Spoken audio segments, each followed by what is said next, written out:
Episode 2 की शुरुआत में दिखाया जाता है बाइलंग अपने रेस्टोरेंट में बैठ के उस टॉय को देख रहा होता है जो जिनशन ने दिया था और कहता है तुम अब से मेरे साथ रहोगे। एलेक्स पूछता है तुमने इस बार क्या खरीदा? बाइलंग कहता है मैंने ये नहीं खरीदा, ये उस डेंटिस्ट ने दिया था। एलेक्स पूछता है तुम डेंटिस्ट के पास गए थे? बाइलंग कहता है हाँ, मेरी बहन ने फोर्स की थी। एलेक्स पूछता है तुम डेंटिस्ट के पास जाने से इतने डरते क्यों हो? बाइलंग कहता है पास्ट में मुझे दांतों में दर्द हुआ था और मैं डेंटिस्ट को दिखाने के लिए नहीं गया। अंत में फिर कहता है भूल जाओ इसे। एलेक्स पूछता है इस बार कैसा रहा?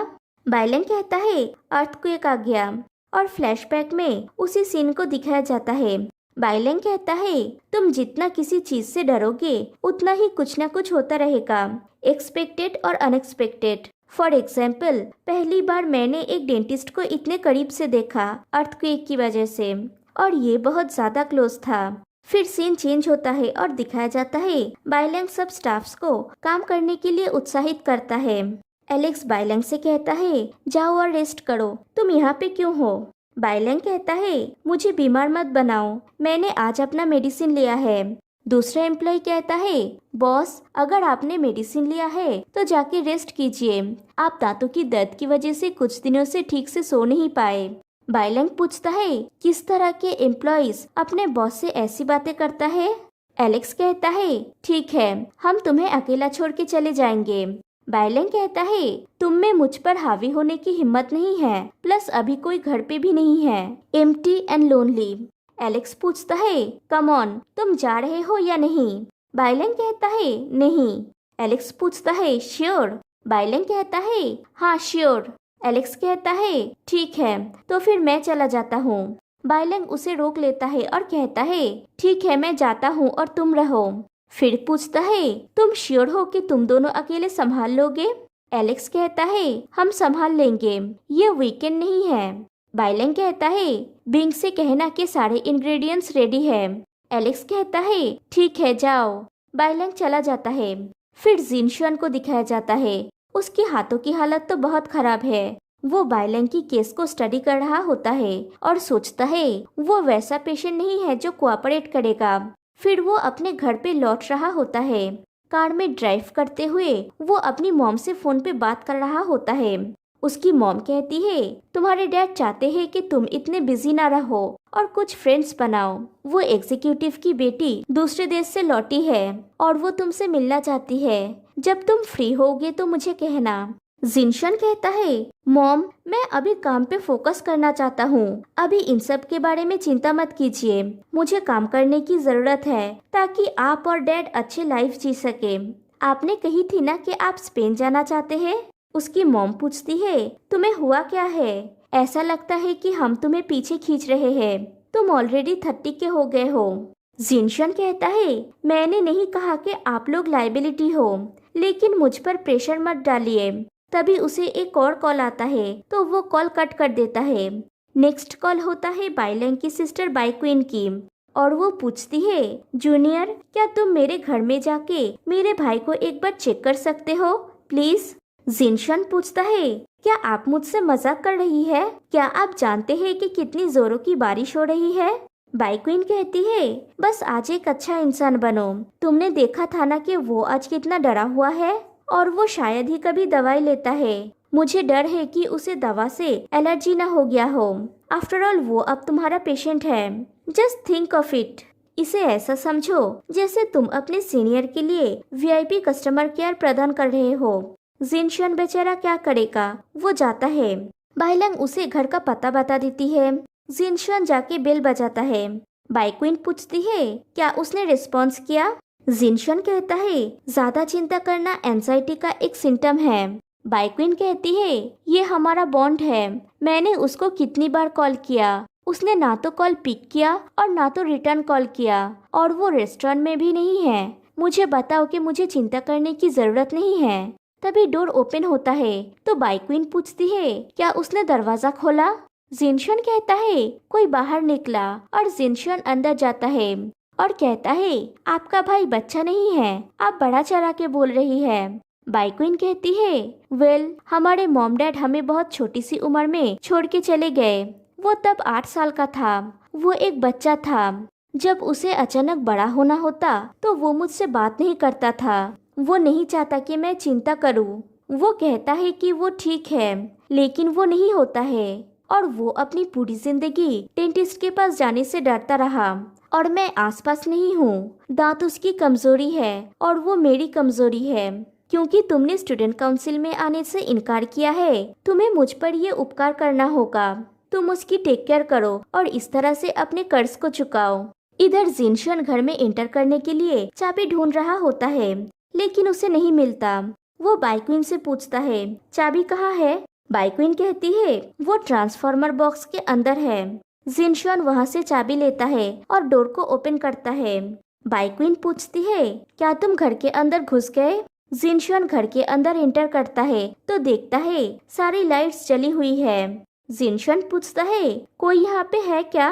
बाइक्विन पूछती है, क्या वो वहाँ पे है? जिनशन कहता है, टीवी और लाइट सभी भी ऑन है, लेकिन मुझे वो दिखाई नहीं दे रहा है। बाइक्विन कहती है, वो शायद अपने रूम में होगा, और वो जिनशन को रूम की डायरेक्शन बताती है। जिनशन उसे फॉलो करते हुए रूम के सामने पहुंचता है और डोर पे नॉक करता है, लेकिन उसे कोई रिस्पॉन्स नहीं मिलता। बाइक्विन उसे कहती है दरवाजा खोल के अंदर जाने के लिए। जिनशन नहीं मानता तो बाइक्विन कहती है, ये जिंदगी और मौत का सवाल है। तो जिनशन डोर खोल के अंदर जाता है। बाइक्विन पूछती है, क्या लियांग यहाँ पे है? जिनशन कहता है, हाँ चिंता मत कीजिए, वो एकदम ठीक है और वो सो रहा है।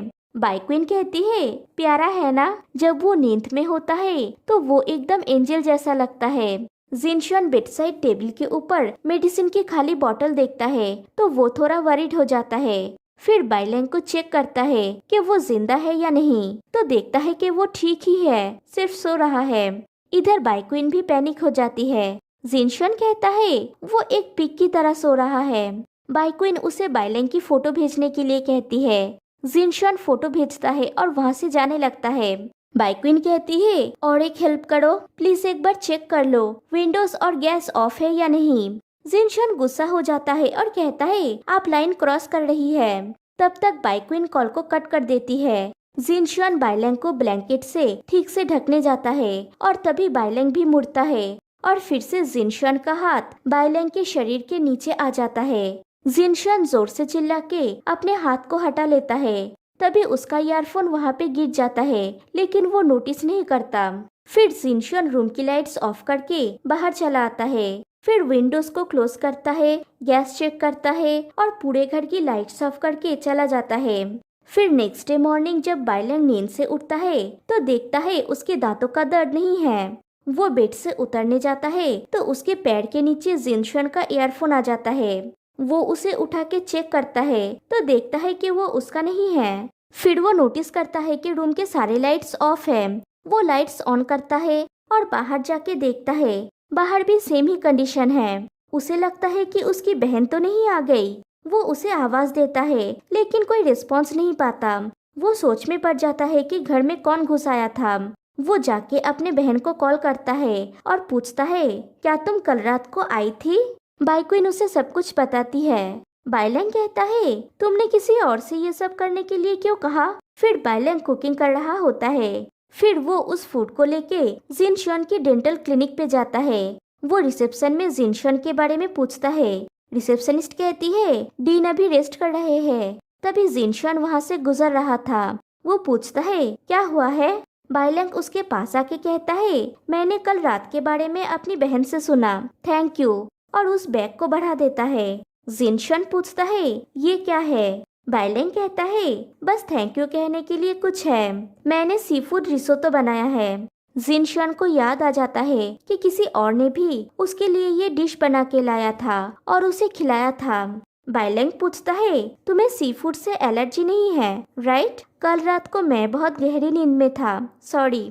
जिनशन उसे लेने से मना कर देता है और कहता है, फालतू की चीजों के बजाय तुम परसों 4 बजे आके मेरे लिए इंतजार करो, और जाने लगता है। बाइलैंग पूछता है, डॉक्टर जिन, जब तुम किसी को अप्रिशिएट करते हो, क्या तुमको थोड़ा और सिंसियर होने की जरूरत नहीं है? जिनशन कहता है, अगर तुम इस बारे में बात कर रहे हो तो मुझे लगता है कि ये सिर्फ एक तरफा फीलिंग है। बाइलेंग कहता है, एक तरफा फीलिंग, कल रात की परेशानी के लिए ये सिर्फ मेरा एप्रिसिएशन है। आई एम सॉरी अगर इससे तुमको कोई परेशानी हुई हो।